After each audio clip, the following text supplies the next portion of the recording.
大家好啊！前2个礼拜网络闹得沸沸扬扬的出轨事件，你们都看了吗？当狗仔爆料宋宁峰出轨的时候，很多人的第一反应其实是这是谁？热搜最初写的是张婉婷老公，后来又变成齐溪前夫，一个人却需要用2段婚姻来被介绍，多少有点尴尬。宋宁峰原名宋宁，在参加《再见爱人》之前，他最被关注的并不是作品，而是与几位女演员的情感经历。他曾与周迅有过一段恋情，后来和齐溪结婚，并在2012到2019年间维持婚姻。也是在那段时间，他把名字从宋宁改成了宋宁峰。有人猜测这个峰字是为了呼应齐溪名字里的溪。后来他与张婉婷一起参加《再见爱人》第2季，节目播出后，张婉婷多次因为表达方式引发争议，而宋宁峰则被不少观众看作更隐忍克制的一方。2个人在节目里有过不少争执，情绪也并不轻松，但最后还是选择继续婚姻，没有走向分开。要说还是你命好，命还是你的命好呀，碰到我这样的人做老婆，奈何我找了你这么一个拖油瓶。但是不能好好说吗？我只是有一层担心，我就怕你像现在这样，你现在我看来就是刻意的在表达。你现在用这种好像你为我表达善意，你在打着这个旗号，你又在堵我，我生气的就是这个。现在再回看《再见爱人》第2季，依然会有明显的压迫感，因为版权原因，相关片段不便多放。如果你对那一季感兴趣，可以自行找来看，它的讨论度和冲突强度并不亚于第4季里的麦琳和李行亮。也正因为有类似的情绪体验，当第4季播出时，张婉婷公开力挺麦琳，其实更像是一种共情。话说回来，节目之后，2024年6月，宋宁峰与张婉婷的2胎出生。这几年，宋宁峰的片约和知名度都有所提升，可以说实现了一定程度的回温。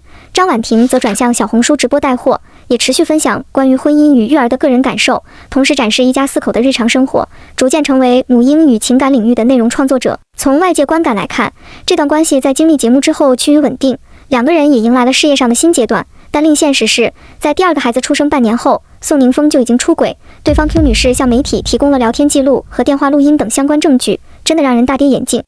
怎么有人这么不要脸啊？不是都推到我身上吗？不是说是我逼的你吗？我逼你什么了？我想问一下，30晚上是我主动的吗？这个是我主动的呀，但是后来我要跟你分手，然后你威胁我呀，我说过好几次，我说你不能威胁我。然后你说你要，我问了你好多次了，跟你说话要有证据是吗？你说你不是因为这个事儿才跟我在一起的，你自己想想清楚，你做的事儿。我不是因为什么事儿跟你在一起，对，我是喜欢你，我这1年我是爱过你，但是对不起，我现在要跟你分手，你现在要跟我分手是因为被老婆发现了，饭碗要没了。我觉得跟你分手饭碗才会没吧？没不没，你不用现在跟我说这个，我只讨论咱们俩之间的事儿。你对我进行的伤害难道就不算吗？然后你还跟人家说是我逼你的，我逼你什么？我想问一下，当初不是你自己决定要跟我在一起的吗？不是我说，不是咱俩那天晚上聊完之后，不是那天晚上聊完之后吗？我说了，你如果因为这个你可以不跟我在一起，这个事儿我跟你说过，你说不是，我问过你很多次，现在又成了我怎么着了？你自己做了什么事儿？你当时怎么对的我？你不记得吗？是。你30晚上你说怎么着就怎么着 ，KTV 晚上是我弄的你吗？那么多人当着那么多人面，我当时能怎么办？我就嚷起来吗？我就当着那个面嚷起来吗？是我的问题吗？是你来招惹我，且你考虑了好几天，你告诉我你能担得起这个责任，你一直跟我说你喜欢我，你爱我，然后我是因为听了这个我才相信你说的话呀，要不然你以为我愿意掺你这筐浑水吗？从30晚上把我搅过去的人不是我呀，不是我主动的。这些都是真的，对，没错，是我的错，我说了这是我。对，所以你现在拍拍屁股你要走了是吗？你在这让我跟你一起骗他，然后你要走了是吗？我凭什么替你瞒着他？凭什么替你骗他呀？哦，现在怎么着？哦，你觉得怎么着？然后你就要回去，可以啊？你拿出一个解决方式给我呀！你不要在那儿光和我说哦，对不起，有用吗？我都说了，如果是这样的话，咱们俩就直接就那样就好了呀。我一整天了，我一直在接电话，一直在不停的接电话。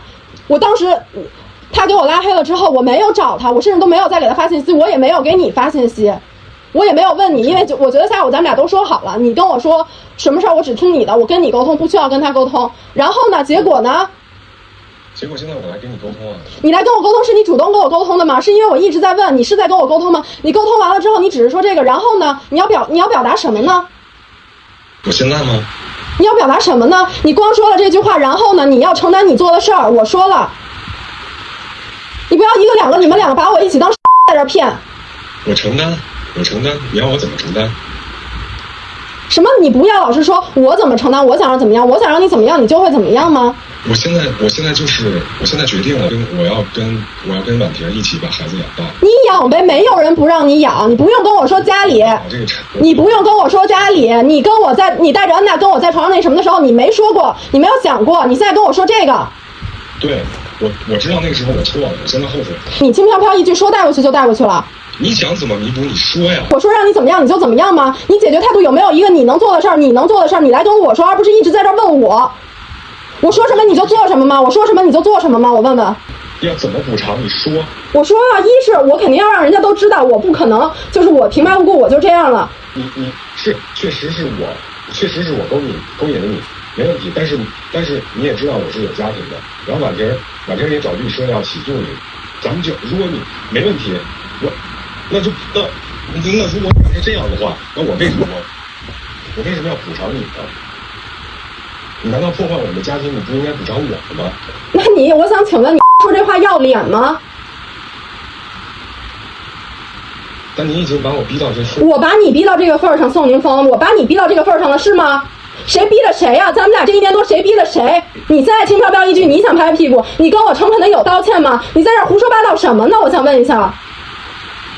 我忘了跟你道歉了。我这1年里，我确实，琪琪，这1年里我确实爱了你，我确实喜欢过你。你不要再跟我说这2个字了，我觉得恶心。我知道，我让你，喜欢上了我。合着你到现在还给往脸上贴金是吗？什么叫你让我喜欢上了你啊？我想问一下。就说重点就行了，不用有那么多弯弯绕绕，咱俩没有感情可讲了。你今天对我做事没有感情可讲了。我一次一次的相信你，然后呢？对不起，都是我的错。你认为道歉就应该是这样是吗？你们不是算计我吗？可以啊，算计吧。随你怎么说吧，我没有算计你。琪琪，如果这1年多我在算计你，你是能感觉到的。你最近没有在算计我吗？我没有感受到吗？光这1天我感受到多少次了？每一次你给我打电话，你跟我说的时候，我都选择相信你了。然后呢？我今天一次次，你让我选择相信你，然后呢？我让你跟我一起骗我，是因为我害怕这件事情露馅，但现在已经露馅了，那我知道了，但是我没有算计你。你要把算计写在脸上吗？我现在决定了。你既然决定了，你就自己说。而且我需要你当面给我道歉。我现在不在你身边啊。你不在，你想办法，已经出事了，你就想办法。你现在不用跟我说没办法，反正都知道了是吧？一起来也行，你给我道歉。你不要轻飘飘一句到我跟前轻飘飘一句跟我说对不起。对不起什么？对不起，这1年里。你不用现在跟我说，我不接受你电话跟我道歉。你之前怎么说我的？你记得吗？你自己记得吗？用我提醒你吗？我之前你说你什么？你之前说我什么？需要我现在再提醒你一次吗？你之前怎么骂的我？怎么说的我？行，我就当面跟你道歉，我想起来了。你不用想起来了，你跟我怎么说的？你说我在外头当鸡，我在外头当外围，我就是脏，就是跟谁都睡，这是你宋宁峰原话。我因为谁进2次医院，我因为谁刚从医院出来，你心里也有数吧？我现在告诉你了，我要保全这个家庭，我赔剧组钱，我去还债也没问题，而且我认了这个事儿，这是我做错了。你觉得到那个时候，你老婆真的会帮你一起还吗？那是我的事儿，那是我们的事儿。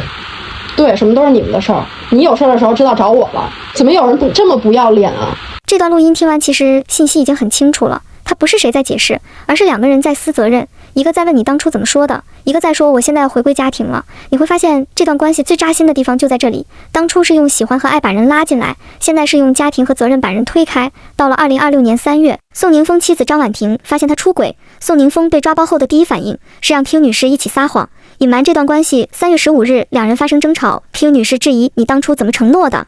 宋宁峰先说你就等我，等着，又承诺会离婚和他在一起，但很快又改口说现在哪有那心情。几分钟后，他自己说出一句话，我对你的承诺算个屁，我还承诺做个好父亲，我还对婉婷说会爱她一辈子，永远不会伤害她，背叛她。看到这里会发现，有些人不是一时冲动，而是清楚自己在说谎，在拖延，在2边获取好处，最后却不愿意承担任何责任，就像某些影视角色一样，不是夸张，而是现实里真的存在。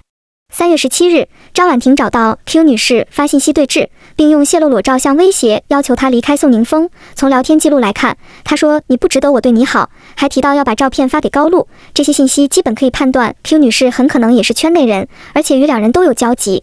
张婉婷面对丈夫出轨的第一反应，并不是直接处理婚姻关系，而是把矛头指向第三者。在手撕小三之后，她选择的是回到婚姻内部，去修复和维系这段关系。3月19日，张婉婷发出一条小红书，内容是全家合照，氛围看起来温馨完整。配文却写今天是个特殊的日子，背景音乐选的是张惠妹的人质，歌词表达的是一种危险关系和情感捆绑。结合时间线来看，这些照片很可能是3月7日为宋宁峰庆生时拍下的。在出轨事件发生并闹开之后，他选择在3月19日发布出来，一边展示家庭完整，一边用歌词传达情绪。一方面是明确态度，这段关系不会轻易结束，另一方面也能看出他对背叛的情绪并没有真正消化。同一条内容里还有一张两人的合影，配文是我不许有人带走我的天真，这句话更像是一种自我确认，也是在这段关系里的情感立场表达。在再见爱人2里，张婉婷一直是强势、外放、情绪浓烈的那一方，看起来像掌控关系的人，但现实走到这一步，面对丈夫的背叛，她没有第一时间选择离婚，反而选择和丈夫站在同一边，去对抗第三者，这一点确实让很多人困惑。随后宋宁峰发长文，承认所有录音和聊天记录属实，用不要脸来形容自己，并向张婉婷和 Q 女士道歉，明确表示对不起的人是妻子，同时也向 Q 女士道歉。文末他提到将无限期暂停演艺工作，接受心理治疗，并完全接受张婉婷的任何决定，承诺家庭事务不再占用公共资源。其实我听完那段录音，我最心疼的其实不是他们吵得有多难看，而是一个细节，宋宁峰带着几岁的女儿去见 Q 女士，一个爸爸把孩子带进自己的出轨关系里，当成某种掩护，这件事本身就已经很让人难受了。孩子什么都不懂，却被放进一个本不该出现的场景里。更让我不舒服的是，他在这篇道歉里又单独把女儿拎出来讲了一段。他说得很诚恳，说对不起，说自己不配当父亲，还特意解释孩子当时在另一个房间，没有看到，也没有听到，说这是为了不让孩子被误解。可问题就在这里，如果真的想保护他，其实最应该做的是让他完全从这件事里消失，而不是在一篇公开的道歉里再一次把他放到所有人的视线中，还附带这些具体细节。你越解释，大家就越会去想象，去讨论，最后被反复提起的还是这个孩子。现在全部人想到宋宁峰，就知道他是带着女儿出轨的那个演员，所以这段话看起来是在道歉，在心疼女儿，但给人的感觉却很复杂，一边说愧疚，一边又在无形中继续把他卷进舆论里。这个人真的太没担当了。本来以为这件事在宋宁峰那篇长文道歉之后就差不多该收住了，但看完4月12号张婉婷的直播，反而更难受了。他是这么说的：自私一点讲，你们觉得我应该自爱一点，其实自私一点讲，我就是觉得这样也已经很自私了。对于我来说，如果可以比如说离婚不离家，情感上先让这一件事在这段婚姻里面先把它结束掉，那他自己说的也是应该要离婚，因为他在这段婚姻里真的是对不起我，他自己就觉得说离婚让他滚。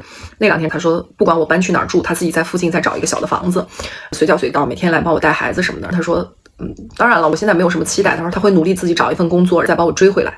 但是我就觉得反正目前为止我只是想求一个家的完整，我没有在想我的个人感情。如果我真的是想我的个人感情，以我的脾气真的第一天就让他走了。这是我看到，你知道昨天我给你们听语音，前天我把他赶走了，他就一个人去山里面住在那种旅馆，因为是赶走的，所以就没有来得及跟女儿说，我也不知道他跟女儿有约定。大晚上就问我说，爸爸今天答应带我去游泳的，他说我要联系一下爸爸。他自己就跟爸爸说，他说爸爸你什么时候带我去游泳？其实我本来不让宋老师回家的，我是说你就去你爸那儿住，咱俩在那个就不要见面了。他也答应了，行李也收拾好了。我女儿就跟他发信息说，那你说好带我去游泳的，我就没有办法，孩子确实是我的软肋，加上我自己小的时候爸爸是缺失的，我就会觉得不是忍一忍算了吧，家还在，对不对？你们如果这样讨厌我，觉得我爱男，觉得我怎么样，我就觉得如果我能顶住你们对我的骂声的这些压力，但是能为我的孩子撑起一个很完整的家，我觉得我好像也没有什么错。这一幕真的太像老一辈婚姻观了，不离开，不结束，不翻篇，理由永远都是那一句，为了孩子有个完整的家。但是这个家线还能完整吗？他还说这些天我跟他说话他是跪着的，我坐在沙发上，他只能跪在上面。我那天在派出所门口，我们去干嘛来着？那个什么，他跪在地上，然后那个女的在电话里骂我，你就是个傻逼，你就给你报警啊，就这样跟我说话。然后我又不能去骂那个女孩，你知道吗？我一气咵就给送人踹飞了，在那个警察都拦着说别，你来过一下吧。每次这个女的骂我，我就哎呦看这个我就打她。她当时就像你这么对跪着啊，不蹲着，蹲在地上就抽烟呢，你知道吗？然后呢，我打电话，然后我说你跟我道个歉，咱俩算了，一笔勾销了，你也别整我，我也不整你了，傻逼。吹牛逼，你报警，跟我说话骂我，你知道吗？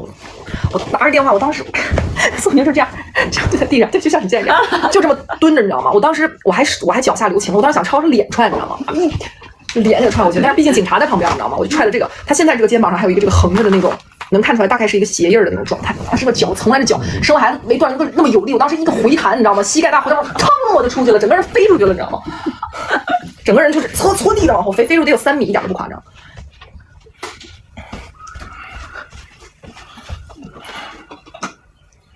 我还有一天为什么？我还有一天把他揍了，你知道我揍他是因为什么吗？我哭着揍他，我说小你20岁，你个王八蛋，你不做人呐！我说他这么年轻，我说你怎么搞？他一边说抡着他，你知道吗？当时把那个拉布布给我，当时他不说话，你知道吗？我其实还替这个女孩子揍了他一顿。听故事的时候右上角的直播预约也要点哦。当时他的耳朵就这样，然后我说不做人呢，你不做人呢，你不做人，我他恨死了。我跟你说，我这些天胳膊怎么瘦的就这么瘦的，你知道吗？然后他就在那儿这么打着。然后还有一天，我们俩在家说话，说着，我就看着他跟我解释。然后那个女孩电话里跟我说他们俩的细节，说我们在哪儿，我们怎么说细节。然后我就听着我这个心，然后他就坐在啪，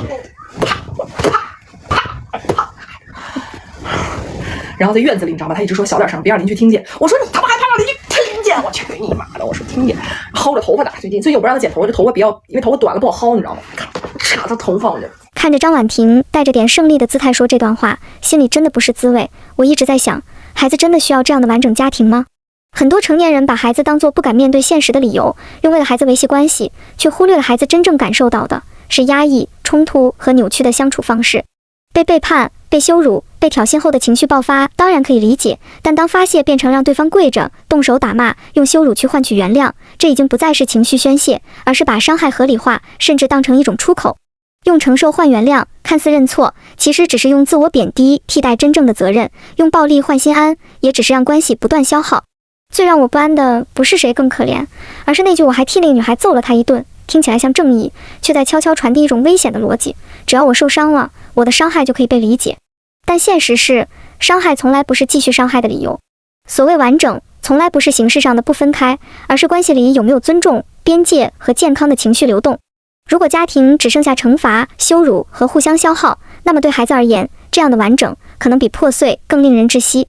我们这一代很多人都在这样的家庭氛围里长大以后才发现，童年的情绪模式和关系观念往往会跟随一生，甚至很难真正修复。说到底，有些父母未必真的知道孩子需要什么样的家庭环境，也未必真正理解什么是爱与边界。当一个人自己都没有学会这些，又该如何稳定的给到下一代？起初我也不想评价任何人，但当看到这些公开表达时，还是忍不住心疼那个正在这样的关系氛围中长大的孩子。